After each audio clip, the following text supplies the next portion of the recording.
नमस्कार मित्रों, स्वागत है आपका हमारे यूट्यूब चैनल आस्था की बातों में। मित्रों, जैसा कि आप सब जानते हैं कि हर दिन एवं व्रत का अपना अलग अलग महत्व होता है।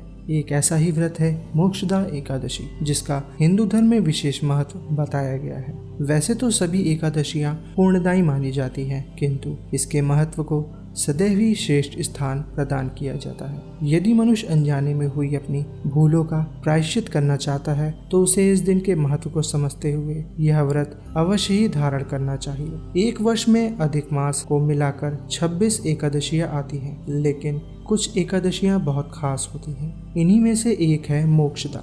मार्गशीर्ष मास की शुक्ल एकादशी का नाम मोक्षदा एकादशी है। मोक्षदा एकादशी का संबंध महाभारत से जुड़ा है। पौराणिक मान्यताओं के अनुसार मार्गशीर्ष शुक्ल पक्ष की एकादशी तिथि को ही भगवान श्री कृष्ण ने अर्जुन को गीता का उपदेश दिया था। महाभारत युद्ध के दौरान जब अर्जुन अपने सगे संबंधियों पर बाण चलाने से झिझक रहे थे, तब द्वारिकाधीश श्री कृष्ण ने उन्हें गीता का सार समझाया था। इसीलिए आज के दिन गीता जयंती का पर्व भी मनाया जाता है। एकादशी की प्रचलित कथा। इस दिन को लेकर एक कथा भी प्रचलित है। कहा जाता है कि गोकुल नगर में वैखानस नाम का राजा राज करते थे। इस नगरी की प्रजा बहुत खुशहाल रहती थी।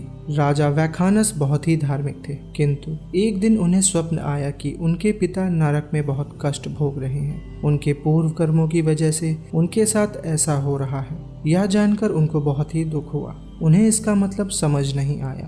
अंत में उन्होंने ब्राह्मणों को बुलावा भेजा और उनसे इसका मतलब पूछा। तब उन्हें ज्ञात हुआ कि उनके पिता के बिगड़े हुए कर्मों की वजह से उनके साथ ऐसा हो रहा है। ब्राह्मणों ने राजा को मोक्षदा एकादशी के व्रत के बारे में बताया। राजा ने उसे धारण किया और जिसके फलस्वरूप उनके पिता को नरक के कष्टों से मुक्ति मिली। नरक के कष्टों से मुक्ति पाकर राजा के पिता ने उन्हें आशीर्वाद दिया, जिसके फलस्वरूप उनके राज्य में और अधिक समृद्धि आ गई। पूर्वजों को भी मिलता है इसका पूर्ण फल। इस व्रत की कथा पूजन करने से वाजपेयी यज्ञ के समान पुण्य प्राप्त होता है। मोक्षदा एकादशी को लेकर ऐसी भी मान्यता है कि इस दिन तुलसी की मंजरी, धूप, दीप, नैवेद्य आदि से भगवान दामोदर का पूजन करने, उपवास रखने व रात्रि में जागरण कर श्री हरि का कीर्तन करने से महापाप का नाश हो जाता है। कहा जाता है कि इस व्रत का फल पूर्वजों को भी प्राप्त होता है, इसीलिए मनुष्य के लिए यह अत्यंत ही पूर्णकारी बताया गया है। यह एकादशी मुक्तदायिनी तो है ही, साथ ही इसे समस्त मनोकामनाओं को पूर्ण करने वाली भी माना जाता है। आज की इस वीडियो में इतना ही। धन्यवाद।